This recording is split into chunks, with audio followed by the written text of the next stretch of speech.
Hi, everybody. This is Carrie Hamblen, the CEO and president of the Las Cruces Green Chamber of Commerce, and we are continuing our series with our pals at Nusenda Credit Union, providing you with helpful financial tips on a number of topics from budgeting and money management to boosting your credit score and what to do with your taxes and so much more. And today we are talking with Justy Armijo, who is the Director of Investment Services for Nusenda Credit Union.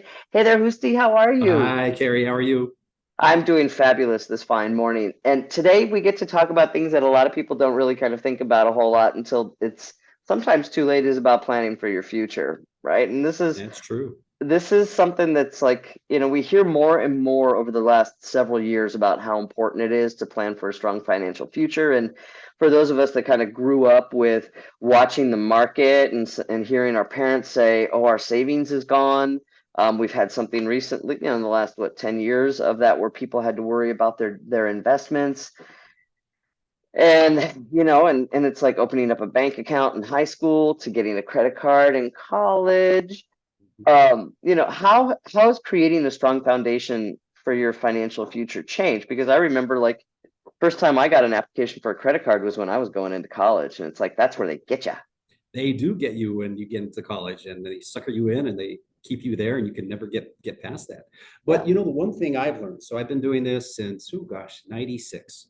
So 26, 27 years now. a little bit. And here's the one thing I've learned from clients that I've worked with of all different society classes and who have retired what I like to deem successfully. So it's really just, to me, just three basic fundamentals that anyone and that still apply, that have applied over the decades, still apply today. And these people, no matter their retirement lifestyle, because I always tell people the retirement lifestyle really has to do with what you did as a career, what you did in your lifetime. But really, they all saved. They all stayed out of unnecessary debt outside of like maybe a house mortgage or a car payment, things like that. But if they wanted to go on a trip, if they wanted to buy furniture, if they wanted to buy a TV, they saved the cash, paid the cash, so they didn't go into debt for those kind of things. And then really they all lived within their means. So if they made $50,000, they lived like they had 40, type thing. And they did that in their entire lives. They get to retirement, and they get to retirement with little to no debt, and they live comfortably, and they live the way they want to without needing anything. So We've that's seen, those are my keys. yeah, and I think we see this a lot with older folks who, I'm just trying to think of, I have a number of people in my life who have been very, not that flamboyant with their Right. money, right? They've been very conservative in the sense of very much not living beyond their means, just getting what they need to get, making sure that they don't have a whole lot of debt unless it's appropriate for credit building or whatever you need. And so I find that really interesting because I worry about, oh, and I'm sounding so my age, but I'm just worried about younger folks who have this accessibility to things so immediate, right? Yeah, it's true. And do you get to work with young people?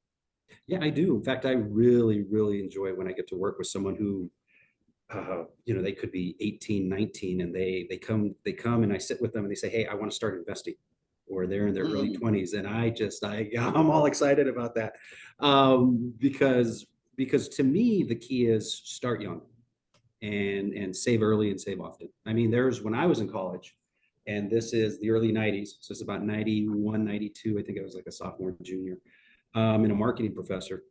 Um, he said, "Hey," so it was a marketing class. He said, "Hey, who wants to retire a millionaire?" And of course, everyone shoots up their hand like that. And he says, "Okay, let me show you how you do it." And of course, this is back in the day with the overhead projectors and the white, the plastic, clear plastic things with it.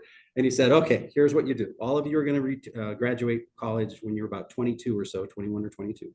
He said, "I'll let you get out there and figure out what you want to do. So when you're 25," he said, "open up an IRA." There were no Roths. The IRA, the maximum was $2,000 a year, not 6,500 like it is now. And he said, put in the 2,000 every year, find a mutual fund that returns like 10, 12%, and just do that consistently no matter what. We And were he said, talking to the same person, apparently. and he said, you do that for 20 years until you're 45, and then you stop saving. And he said, then you let it sit for another 20 years, averaging 10 to 12%. He said, by the time you're 65, you'll have over $1 million. And sure enough, everyone has their HP calculators doing the calculation. And for $40,000, by the time over 40 years, you have $1.3 million. Wow. And I was like, so I tell that to young people all the time. And, I tell them, as soon as you can start saving, start it, because the sooner they start, that's the hardest thing, is to start.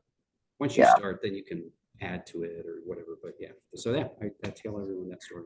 Well, it's interesting because I think, we're of the similar generation. And so we, especially talking about IRAs and Roth IRAs Right. and all that.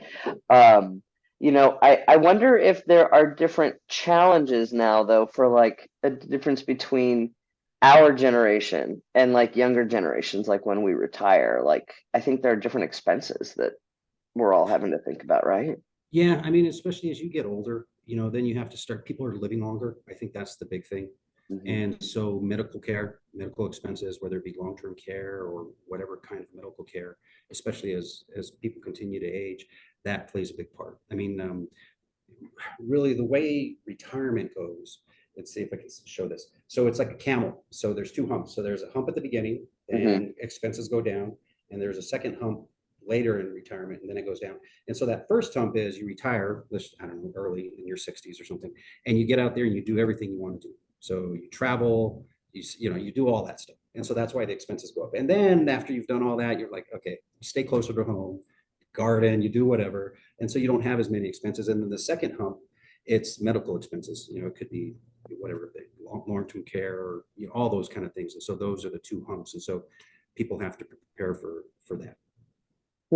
Yeah, that camel image is gonna stay with me for a long time. Well, Justy, as we finish up, what are other ways that we can ensure having a good financial portfolio as we age? Because you and I are of a particular generation. Roth IRA, Roth IRA, Roth IRA is Right. what we were told. What are different things now that people can start thinking about as they plan to retire and get to that first hump of that camel's back? It's really, I mean, here in the state, we're lucky. A lot of people work for a city, county, state, so they have PERA, or their teacher, Yeah. they have ERB, so they have the pensions. But really, it's putting extra money away. And whether, in whatever investment, I always tell the people I work with that I like to base their investing on the goals that they have for their retirement. So might use mutual funds or annuities, or long-term care policies, whatever fits their particular need. Making sure that their savings are they have a good amount of savings in case of emergencies and things of that nature. But really, in order to ensure that you have a good portfolio, it's really setting up and scheduling reviews with a financial advisor on a regular basis, because life happens and life changes. So Yeah. deaths happen, divorces, people move, people inherit money, all those different things. And so it's good to check in with a financial advisor to be able to say, hey, this happened to me in the last year. And well, we can look at your portfolio and say, well, your portfolio quite doesn't fit your situation anymore. We need to do this Right. or this or this. So Well, there are folks, we're fortunate enough to have that in situation with inheritance and investments and all that, but not everybody is. And right. so, there are also just folks who are just, making a living, don't have a whole lot of savings. And so what are some things that they can do that if they don't have access to, or a blessing or sometimes a curse of an inheritance or Mhm. property or anything like that? How can Then they? it's really just saving on a regular basis. It's investing on a regular basis, no matter the amount. I think there's a lot of people that think, oh, because I don't have this amount of money, I can't invest, which is completely wrong. I mean, I'll work with people where they open up investment accounts for $50 a month, and then they just slowly, add to that over time.